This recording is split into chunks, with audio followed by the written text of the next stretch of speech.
Hi everyone, today I'm going to show you how to manage standby mode on your Audio Pro C20. Let's get started.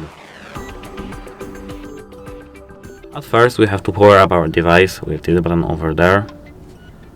Now we have to open our Audio Pro app and wait a moment. Now we have to go to settings, standby mode, and now we can choose after what amount of minutes our speaker should go to standby mode. Our speaker would go to our standby mode after 60 minutes of inactivity. Done. And that's it. That's how you do it. Like and subscribe for more these kinds of videos. Goodbye.